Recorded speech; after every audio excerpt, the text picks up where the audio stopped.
Everyone, here doctor Sushma. Bende educations मध्ये आपलं स्वागत आहे. आपण शिकतोय science and technology standard 10 part 1. त्यामध्ये आपण पिरियडिक क्लासिफिकेशन ऑफ एलिमेंट्सची सिरीज सुरू केली आहे. त्यात प्रिव्हियस व्हिडिओमध्ये आपण merits and demerits of Mendeleev's periodic table बघितले. या व्हिडिओमध्ये आपण बघणार आहोत structure of modern periodic table. Modern periodic table कोणी बनवला, तो कसा आहे, त्याबद्दलची सगळी माहिती आपण या व्हिडिओमध्ये घेणार आहोत. Modern periodic law.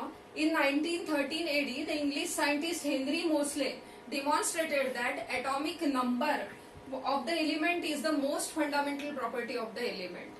याच्या पूर्वी आपण जो लॉ बघितला तो मेंडेलियस पिरियडिक लॉ बघितला. मेंडेलियस पिरियडिक लॉ मध्ये atomic mass was the most fundamental property of element असं मेंडेलिव्हनी सांगितलं होतं.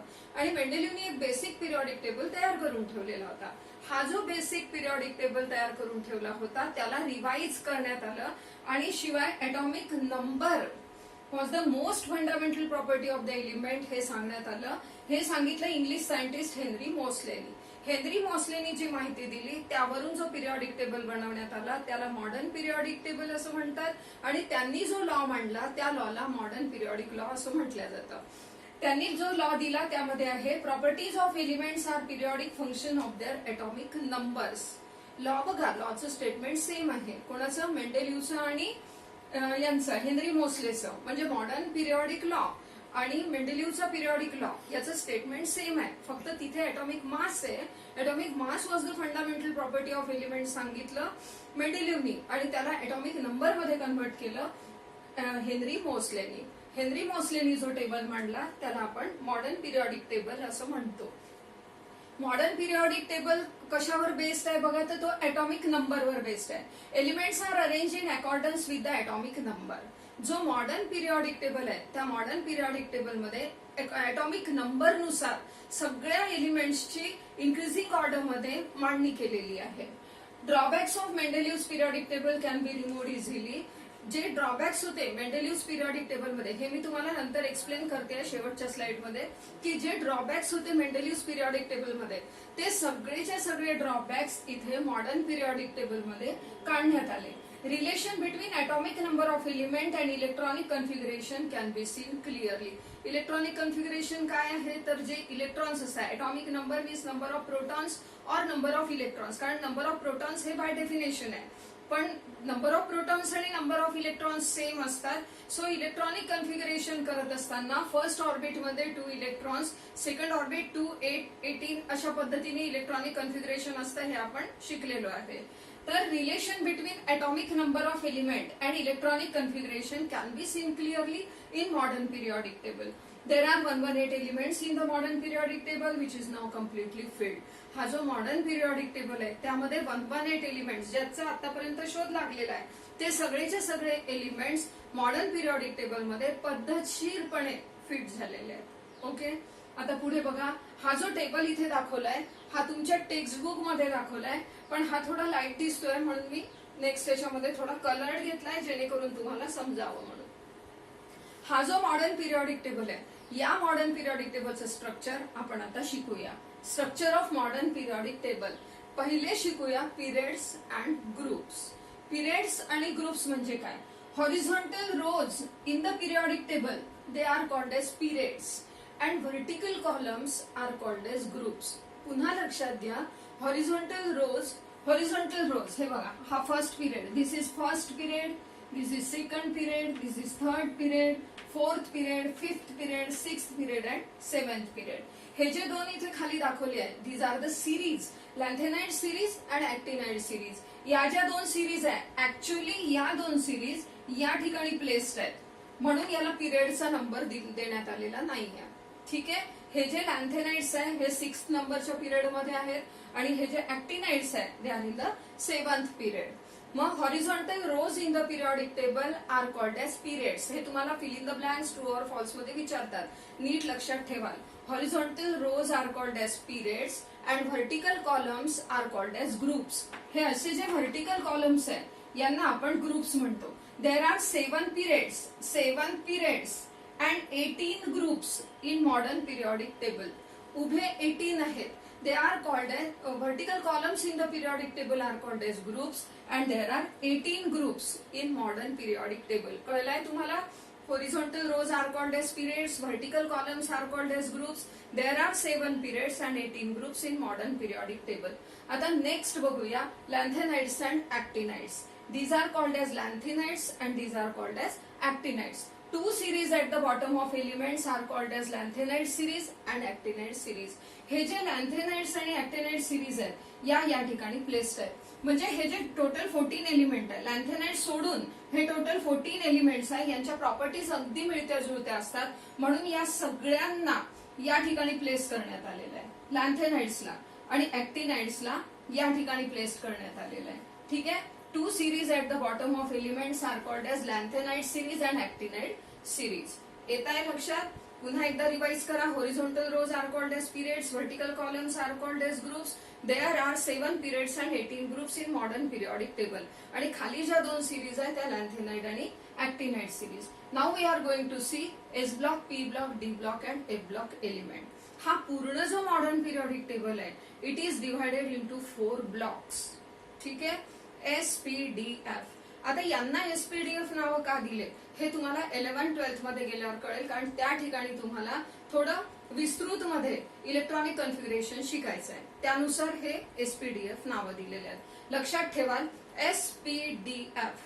Okay. SPDF. Here it is S block elements. S block elements कशाला म्हणतात?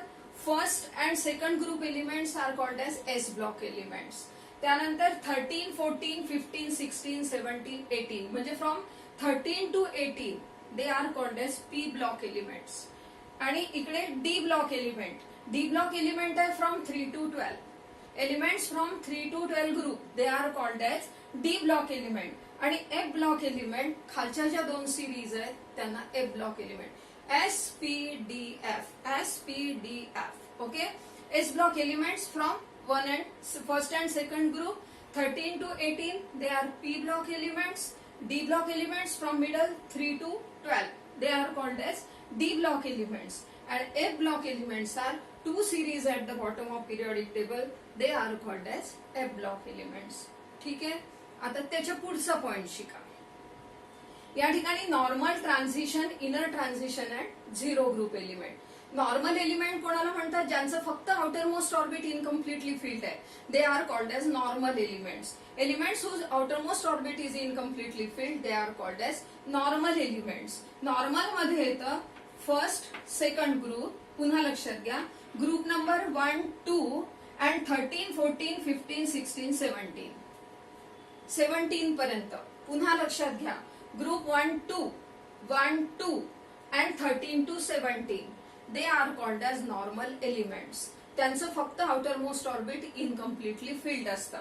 देन मिडल एलिमेंट्स जे आहे from 3 to 12 they are called as transition elements. They are called as transition element. त्यांचे बाहेरचे दोन ऑर्बिट्स इनकम्प्लिटली फिल्ड असतात. Subshell मध्ये हे चालतं आणि हे तुम्ही पुढे डिटेलमध्ये 11-12 मध्ये शिकणार आहात. तर from 3 to 12 they are called as transition. हा जो मिडल पार्ट आहे दे आर ट्रान्झिशन एलिमेंट्स. आता हे ट्रान्झिशनच्या आत आहे they are called as inner transition elements. हे जे खालचे एलिमेंट्स आहेत they are called as inner transition elements. त्यांचे बाहेरचे 3 ऑर्बिट्स इनकम्प्लिटली फिल्ड असतात. अँड लास्ट जो आहे 18th group it is the zero group elements. हे सगळे झिरो ग्रुप एलिमेंट आहे. मग नॉर्मल कोण? 1, 2, 13 to 17 फक्त outermost orbit incompletely filled. Transition कोण? 3 to 12 बाहेरचे दोन orbits incompletely filled. Inner transition खालच्या दोन सिरीज त्यांचे 3 ऑर्बिट्स इनकम्प्लिटली फिल्ड असतात. And last 18 is zero group element. त्यांचे सगळे ऑर्बिट्स कम्प्लिटली फिल्ड असतात. They are called as noble gases. Okay. Now next zigzag line. हा जो पिरियॉडिक टेबल आहे कम्प्लीट पिरियॉडिक टेबल इथे या ठिकाणी झिगझॅग लाईन आहे. अशी अशी ही या टाइपची झिगझॅग लाईन आहे इथपर्यंत पोलोनियम पर्यंत. ओके. ही जी आहे ही झिगझॅग लाईन आहे. या झिगझॅग लाईनच्या लेफ्टला सगळे मेटल्स आहेत. Metals lies on left hand side of the zigzag line. Non metal lies on right hand side. ठीक आहे. त्याच्या राईट हँड साइडला metals lies on left hand side, non metal lies on right hand side of the zigzag line. आणि zigzag line वर काय आहे? Metalloids. What are metalloids? Element showing properties of both metal and non metal they are called as metalloids. मग इथून लेफ्टला सगळे metals आहे, इथून राईटला सगळे नॉन मेटल्स आहे आणि ही जी झिगझॅग लाईन आहे या झिगझॅग लाईन वरती मेटलॉइड्स आहे. मग हे खालच्या दोन सिरीज काय आहेत? They R metals. का बरं मेटल्स? कारण की ते या ठिकाणी प्लेस्ड आहे. Okay, next metals, non metals, metalloids तुम्हाला आता समजले असतील. मग क्वेश्चन्स आहे बघा इथे, हे चार जे मी क्वेश्चन मांडलेले आहेत हे चारही क्वेश्चन तुम्हाला टेक्स्टबुक मध्ये दिलेले आहेत. Use your brain power. मेंडेलिव्हचे जे 4 डिमेरिट्स आहेत ते कसे काढलेले आहेत ते या ठिकाणी सांगितलेले आहे. How the problem regarding to the position of cobalt and nickel in Mendeleev's periodic table resolve in modern periodic table. Modern periodic table मध्ये तो कोबाल्ट आणि निकेलचा प्रॉब्लेम सॉल्व्ह कसा झाला? तर कसा काय सॉल्व्ह झाला? कारण की कोबाल्ट आणि निकेलचा ॲटॉमिक नंबर वेगवेगळा होता आणि ॲटॉमिक नंबर वेगवेगळा असल्यामुळे त्यांना वेगवेगळ्या ठिकाणी जागा मिळाल्या आणि तो जो प्रॉब्लेम आहे की कोबाल्ट आणि निकेलला एकाच ठिकाणी ठेवण्यात आलं होतं तो प्रॉब्लेम ऑटोमॅटिकली सॉल्व्ह झाला. Second one is how did the position of isotopes of chlorine fixed in the modern periodic table. Isotopes जे आहेत ते मेंडेलिव्हज पिरियॉडिक टेबल मध्ये आयसोटोप क्लोरीनचे 35, 37 होते. त्यांना त्या ठिकाणी जागा देता येत नव्हती कारण ॲटॉमिक मास त्याचं डिफरंट होतं. पण त्याचा ॲटॉमिक नंबर 17 असल्यामुळे क्लोरीन जो आहे त्याला एकाच ठिकाणी जागा देण्यात आली. म्हणजे आयसोटोप्स जे आहे ते ॲटॉमिक नंबरनुसार त्यांनी फिक्स केल्यामुळे त्याची जी जागा आहे ती एकाच ठिकाणी ठेवण्यात आली. Can there be element with atomic mass 53 and 54 between 2 elements chromium 24 and manganese 25? No, कारण 24 आणि 25 एका पुढे एक येतात, त्याच्यामध्ये कुठलाही एलिमेंट असणं शक्य नाही. Should hydrogen be placed in the group 17 of halogen और group 1 of alkali metal in the modern periodic table. Hydrogen जो आहे तो नेहमी पॉझिटिव्हली चार्ज आयन तयार करतो आणि हॅलोजन जे आहे ते निगेटिव्हली चार्ज आयन तयार करतात. हायड्रोजन जो आहे तो 17th ग्रुप मध्ये तुम्हाला ठेवता येणार नाही कारण 17 group element negatively charge ion तयार करतात आणि अल्कली मेटल जे आहे फर्स्ट ग्रुप एलिमेंट ते पॉझिटिव्हली चार्ज आयन तयार करतात, म्हणून हायड्रोजनची जागा फर्स्ट ग्रुप मध्ये ठेवण्यात आली आहे. Okay, thank you so much. Next व्हिडिओमध्ये आपण काय शिकणार आहोत? Modern periodic table and electronic configuration. Okay, पुन्हा भेटूया नेक्स्ट व्हिडिओमध्ये.